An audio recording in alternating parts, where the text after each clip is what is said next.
ওয়ালাইকুম। আমি এখন দাঁড়িয়ে আছি এমন একটি জায়গায় যেখানে আপনার মানে খুব অল্প ছোট্ট জায়গার ভিতরে সুন্দর একটা পার্ক তৈরি হয়েছে। এটা হচ্ছে বগুড়াতে। এটাকে বলা হয় ডায়াবেটিক্স পার্ক এবং অনেকে জিয়াউর রহমান তারেক জিয়া পার্কও বলে। এটা বগুড়াতেই শাকপালায় অবস্থিত। তো এটা জায়গা অল্প হলেও কিন্তু এই জায়গাটা কিন্তু খুবই সুন্দর। আপনারা যারা দেখেন নাই তারা দেখতে পারেন। আমি ব্যাক ক্যামেরা দিয়ে আপনাদেরকে দেখাচ্ছি।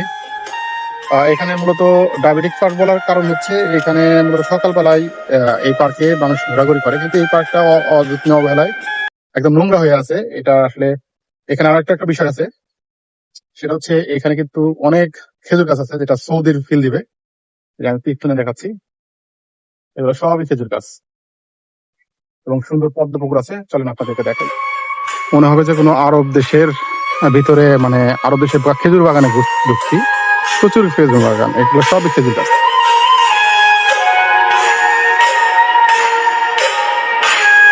টিলার মতো। আর এদিকে হচ্ছে বগুড়া রংপুর হাইওয়ে, আর এটা হচ্ছে মেইন পার্ক, পুরোটাই পার্ক। এখানে প্রচুর, সামনেও প্রচুর খেজুর বাগান। চলেন সামনে যাই। আমার ওই দিকে আছে হচ্ছে আপনার পদ্মপুকুর। আসলে পার্কটাতে কোনো যত্ন নেওয়া হয় নাই, মানে অনেক কাজ বাকি আছে। দেখতে পাচ্ছি রাস্তাগুলো খুব অনেক অপরিষ্কার।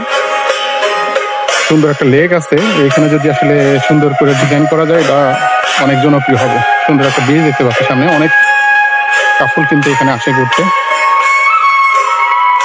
টিলার মতো দেখছেন, একটা পাহাড়ি ফিল পাওয়া যাবে। বগুড়ার ভিতরে যে একটা পাহাড়ি ফিল পাবে এরকম একটা সুন্দর পার্ক কিন্তু এখানে আছে। পাহাড়ে উঠে দেখি কেমন উপরের ভিউ গুলা।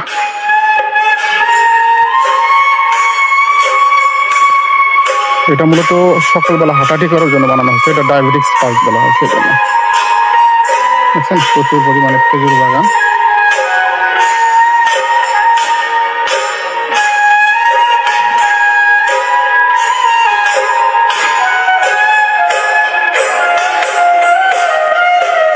একটা লেকও আছে এখানে।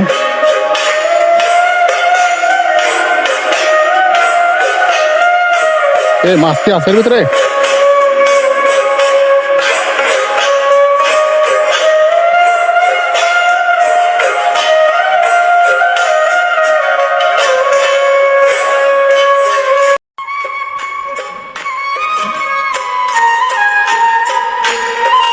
সুন্দর একটা কাঠের ব্রিজ করা আছে এখানে।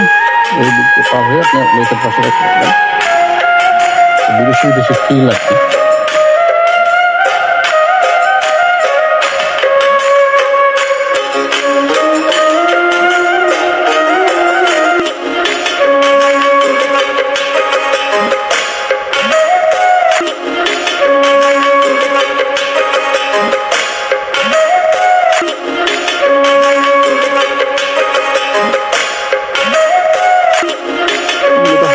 এই পার্কটা করা যদি ছোট, কিন্তু অসম্ভব সুন্দর। তো কেমন লাগে আপনাদের কমেন্টে জানাবেন। ধন্যবাদ সবাইকে।